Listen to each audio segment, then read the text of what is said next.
في من ورا ايوه يلا يلا يا عمو هات يلا يلا يا عمو اسد انت اسد هيو متحمل اسد يا عم اللي قاعد ما شاء الله بسم الله الله اكبر الله اكبر الله اكبر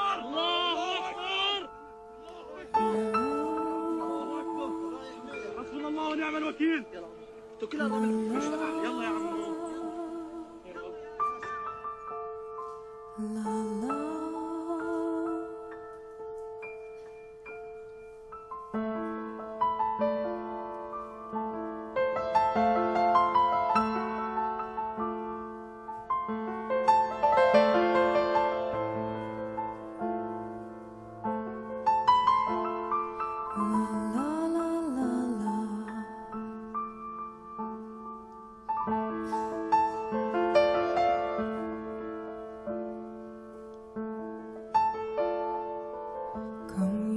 Masters of war, you that build all the guns, you that build the death planes,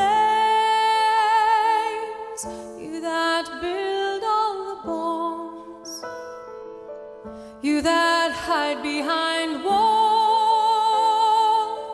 you that hide behind desks. I just want you to know we can see through your masks.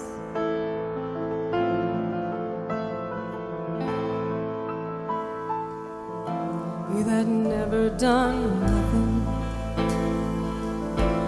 but build to destroy. You play with my world like it's your little toy. You put a gun in my hand and you hide from my eye, and you turn and run farther when the fast bullets fly.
Fasten all the triggers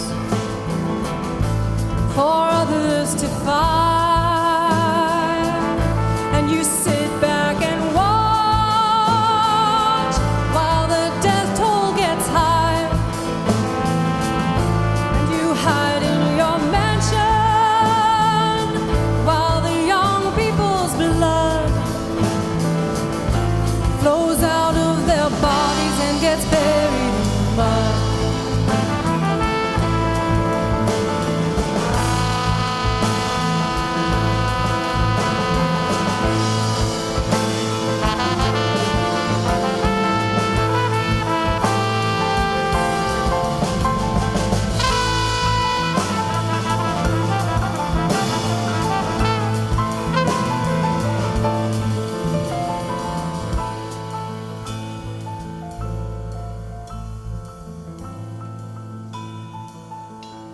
You've thrown the worst fear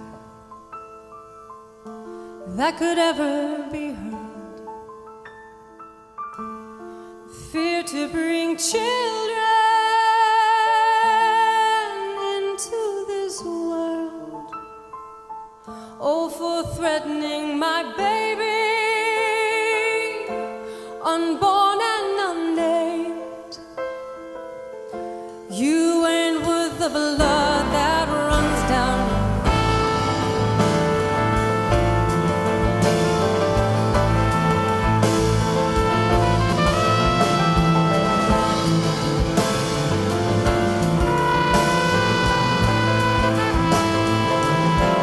How much do I know? Oh, to talk out of turn. You might say I'm young, you might say I'm unlearned, but there's one thing I know, that I'm younger than you. Even Jesus would never forget what you do.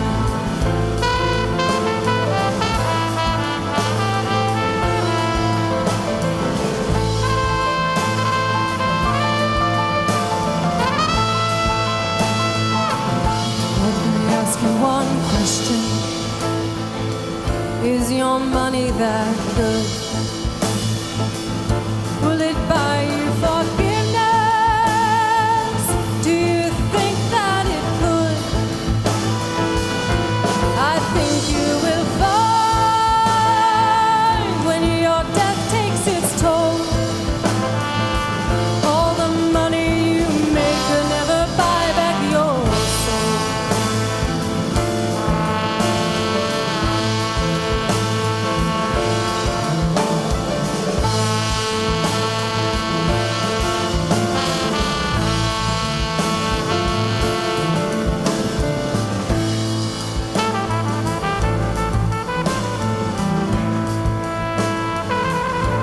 I hope that you die, and your death will come soon, and I'll follow your casket in the pale afternoon, and I'll watch while you look into your deathbed,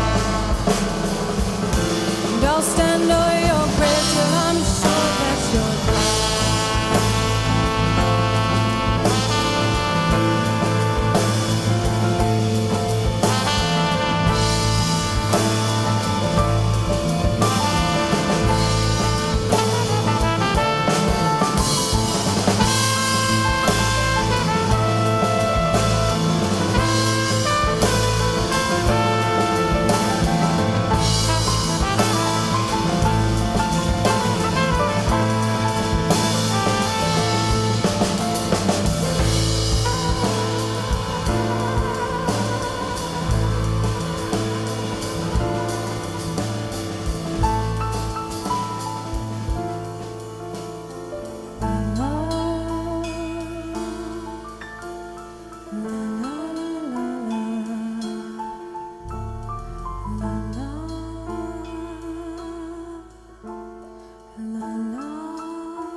Thank you so much. Thank you for coming tonight. Thank you to the Crocodiles. Thank you to all of you. Thank you very much.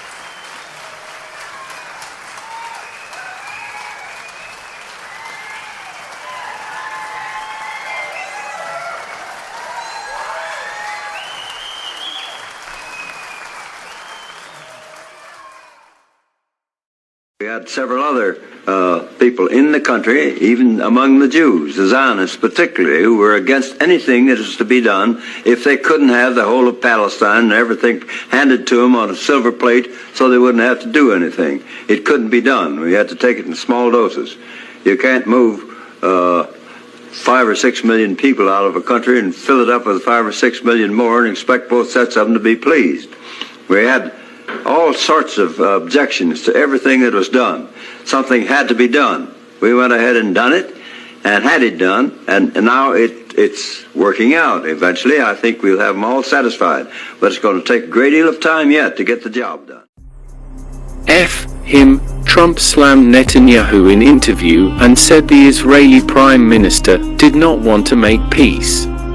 In an interview with Axios' Barak Ravid, Trump added that in his view, Netanyahu did not want to make peace in the Middle East. Both sides to make a deal have to want to make it. First thing you have to ask, do they both want to make it? I have a real question as to whether or not both sides wants to make it. I have a real question as to one side in particular, whether or not they want to make it. I think one side actually would like a deal, and I think the other one maybe doesn't want a deal. But a lot will have to do with Israel. I still like BB. But I also like loyalty, Trump told Ravid. The first person to congratulate Biden was BB. And not only did he congratulate him, he did it on tape. I haven't spoken to him since, Trump added. F him. And after meeting with Bibi for 3 minutes, I looked at him and said, "You don't want to make a deal, do you?"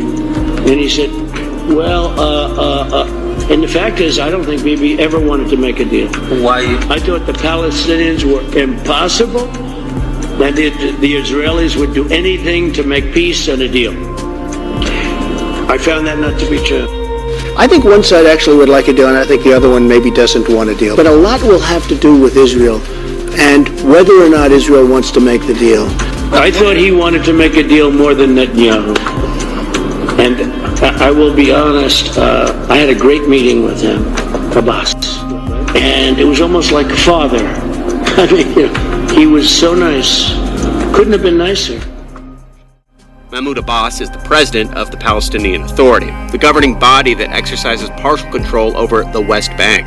Abbas is a member of the Fatah Party, a group that has had ongoing conflict with Hamas. I spent 7 years covering Gaza, most of them for the New York Times. I've spent weeks of my life in Gaza.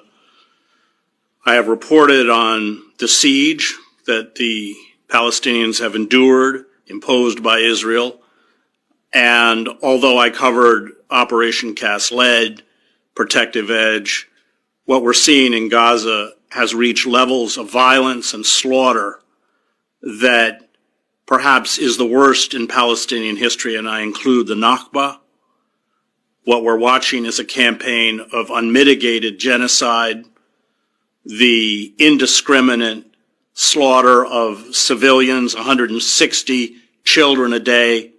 I was in the war in Sarajevo. We were hit with 300 to 400 shells a day, 4 to 5 dead a day, 24 wounded a day. I don't want to minimize that siege. I still have nightmares from it, but that does not begin to compare with what is happening in Gaza.